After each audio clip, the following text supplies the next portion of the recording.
태안 화력발전소에서 사고로 목숨을 잃은 김용균 씨의 대규모 추모제가 어제 열렸습니다. 집회에 이어 시민단체가 김용균 씨의 죽음의 원인은 원청업체에 있다면서 한국서부발전의 대표를 살인 방조 혐의로 고발했습니다. 취재기자 연결해서 자세한 얘기 들어보겠습니다. 홍성욱 기자. 네, 사회부입니다. 예. 시민단체가 김병숙 한국서부발전 대표를 살인 방조죄와 업무상 과실치상죄로 고발했다면서요? 네, 그렇습니다. 시민단체인 서민민생대책위원회는 지난 21일 경찰청에 김병숙 한국서부발전 사장을 고발했습니다. 혐의는 살인방조죄와 업무상 과실치상, 산업안전보건법 위반 등의 혐의입니다. 김용균 씨의 죽음의 원인이 원청인 서부발전에 있다는 건데요. 비용 3억 원을 이유로 컨베이어 벨트 설비 개선 요구를 28차례나 묵인했다는 겁니다.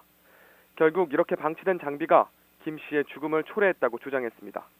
특히 사망한 김용균 씨가 제대로 안전교육을 받지 못한 점과 2인 1조의 원칙을 지키지 않은 채 혼자 근무하다 사고를 당한 점은 산업안전보건법을 위반한 것으로 보고 있습니다.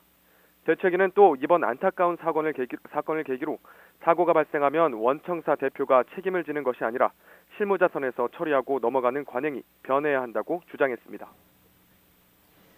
그런데 원청인 서부발전이 하청업체 직원들에게 직접 업무를 지시한 정황도 추가로 드러났다고요? 네, 그렇습니다. 시민사회단체 측이 추가로 카카오톡 내용을 공개했습니다. 컨베이어 벨트에 떨어진 탄을 치워달라, 소화전 밸브를 닫으라는 직접적인 업무 지시가 담겨 있습니다. 원청업체인 서부발전의 직원이 고 김용균 씨의 동료들에게 사고가 나기 전부터 보낸 메시지입니다. 현행법상 원청업체가 하청업체 노동자에게 직접 업무를 지시하는 것은 파견 근로자 보호 등에 관한 법률을 위반하는 행위입니다. 카카오톡 메시지 외에도 지난해 12월 하청업체에 보낸 공문도 있습니다. 철저한 낙탄 제거와 설비 관리에 대한 업무 지시가 내려왔습니다. 서민민생대책위원회는 서부발전이 직접 업무를 지시하는 등 명백한 파견 근로자 보호법 위반이라며 함께 고발 조치했습니다.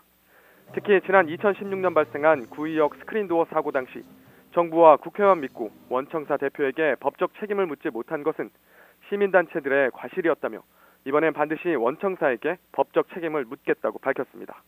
지금까지 YTN 홍성욱입니다.